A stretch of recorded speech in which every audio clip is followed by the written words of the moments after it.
नमस्कार, success point में आपका स्वागत है। आज कक्षा 9 की जो क्षितिज पाठ्य पुस्तक है उसका अंतिम पाठ बच्चे काम पर क्यों जा रहे हैं, राजेश जोशी जी द्वारा रचित ये कविता है। और इसमें जो है प्रस्तुत कविता में बच्चों से बचपन छिन जाने के लिए जो पीड़ा है वो कवि की व्यक्त हुई है। कवि ने उस सामाजिक आर्थिक विडंबना की ओर इशारा किया है जिसमें कुछ बच्चे खेल, शिक्षा और जीवन की उमंग से वंचित हैं। यानी कि बच्चे काम पर जाते हैं तो ये जो पाठ है उसके ऊपर लिखा गया है कि छोटे छोटे मासूम बच्चे जिनकी उम्र खेलने कूदने की, पढ़ने लिखने की है, उनको मजबूरन काम पर जाना पड़ रहा है। तो कोहरे से ढकी सड़क पर बच्चे काम पर जा रहे हैं सुबह सुबह। अर्थात कवि कह रहा है कि इस ठंड का समय है और सुबह सुबह कोहरा धुंध ठंड के समय विशेष रूप से देखने को मिलती है और उस समय बच्चे काम पर जा रहे हैं। बच्चे काम पर जा रहे हैं हमारे समय की सबसे भयानक पंक्ति है यह। यानी कि ये सबसे भयानक पंक्ति है कि बच्चे काम पर जा रहे हैं। भयानक है, इसे विवरण की तरह लिखा जाना चाहिए। भयानक है, इसे विवरण की तरह लिखा जाना चाहिए, इसे सवाल की तरह। यानी कि भयानक पंक्ति तो यह है, जैसे हम नॉर्मल किसी से बोलेंगे कि बच्चे काम पर जा रहे हैं तो इसमें कुछ भी आश्चर्यचकित जैसा नहीं है। यानी कि बच्चे काम पर जा रहे हैं, नॉर्मल बात है। अब यदि हम इसी पंक्ति को इस प्रकार से पूछें या कोई व्यक्ति इसी पंक्ति को इस प्रकार से पूछे कि बच्चे काम पर क्यों जा रहे हैं, इसका मतलब है कि उस व्यक्ति के मन में कुछ ना कुछ, उसकी मानसिकता किस प्रकार की है कि वो चाहता है कि बच्चे काम पर क्यों जा रहे हैं, इनको काम पर नहीं जाना चाहिए।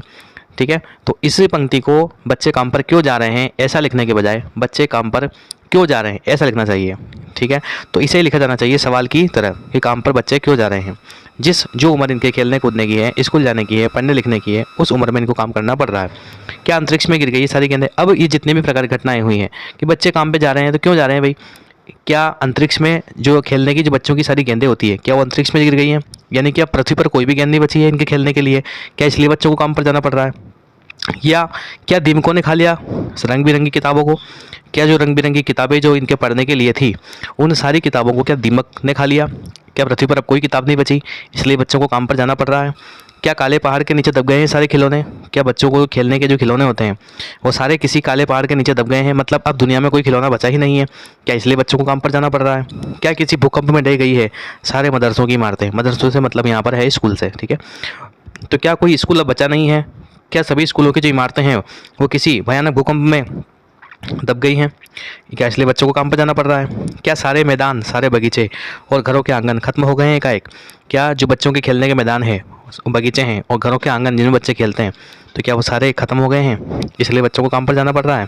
तो फिर बचा ही क्या इस दुनिया में? अगर ऐसा हुआ है, जो जो भी चीज़ों का वर्णन इसमें किया गया है कि अगर बच्चों की गेंद, खिलौने, स्कूलों की बिल्डिंग, किताबें वगैरह अगर ये सब खत्म हो गई है तो फिर अब इस दुनिया में बचा ही क्या है?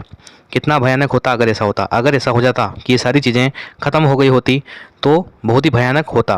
परंतु भयानक है, लेकिन इससे भी ज़्यादा यह है कि सारी चीज़ें हस्त मामूल है। अर्थात ये तो भयानक होता ही सही कि अगर ये सारी चीज़ें ख़त्म हो जाती तो ये बहुत बड़ा भयानक बात होती, परंतु उससे भी ज़्यादा भयानक क्या है कि इन सारी चीज़ों के होने के बावजूद भी, यानी कि अभी भी पृथ्वी पर खिलौने हैं, स्कूल हैं, किताबें हैं, उसके बावजूद भी बच्चों को काम पर जाना पड़ रहा है। ये बात इससे भी ज़्यादा भयानक है। अगली पंक्ति में कवि कह रहा है, पर दुनिया की हज़ारों सड़कों से गुजरते हुए बच्चे, बहुत छोटे बच्चे काम पर जा रहे हैं। तो दुनिया की हज़ारों सड़कों पर हमें देखने को मिलता है, हम रोज़ देखते हैं कि बच्चे, छोटे छोटे बच्चों को मजबूरन काम करना पड़ रहा है। तो इस प्रकार से राजेश जोशी जी ने ऐसे बच्चों को जिनको काम पर जाना पड़ता है, कानून होने के बावजूद भी, बाल श्रम का कानून हमारे भारत में बना हुआ है, उसके बावजूद भी बच्चों को काम पर जाना पड़ रहा है, तो उसके लिए उन्होंने चिंता व्यक्त की है। चलते हैं अब इस पाठ के प्रश्नोत्तर की ओर। पहला प्रश्न है, कविता की दो पंक्तियों को पढ़ने तथा विचार करने से आपके मन मस्तिष्क में जो चित्र उभरता है उसे लिखकर व्यक्त कीजिए। कविता की पहली दो पंक्तियों के पढ़ने पर हमारे मन मस्तिष्क में बाल मजदूरी का चित्र उभरता है। मन में विचार आते हैं कि कब तक इन बच्चों के नाजुक कंधों पर जिम्मेदारियों का बोझ रहेगा, उनका बचपन शोषित होता रहेगा, कब हमारा भारत सही मायनों में एक संपन्न और प्रगतिशील देश कहलाएगा, जहाँ हर एक बच्चा काम पर जाने के बजाय स्कूल, पाठशाला में जाएगा और अपने सपनों को साकार करेगा। प्रश्न नंबर 2, कवि का मानना है कि बच्चों के काम पर जाने की भयानक बात को विवरण की तरह न लिखकर सवाल के रूप में पूछा जाना चाहिए। काम पर क्यों जा रहे हैं बच्चे? कवि की दृष्टि में उसे प्रश्न के रूप में क्यों पूछा जाना चाहिए?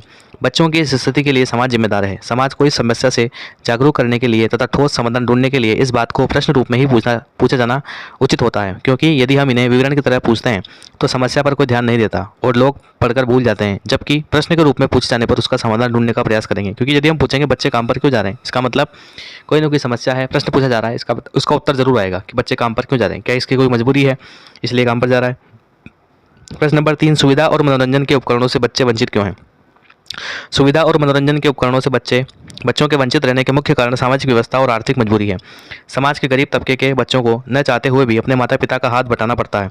जहाँ जीविका के लिए इनकी इतनी मेहनत करनी पड़े, वहाँ सुख सुविधाओं की कल्पना करना असंभव सा लगता है। यानी गरीबी के कारण जो है बच्चों को काम पर जाना पड़ता है और वो ऐसी सुख सुविधाओं से वंचित हो जाते हैं।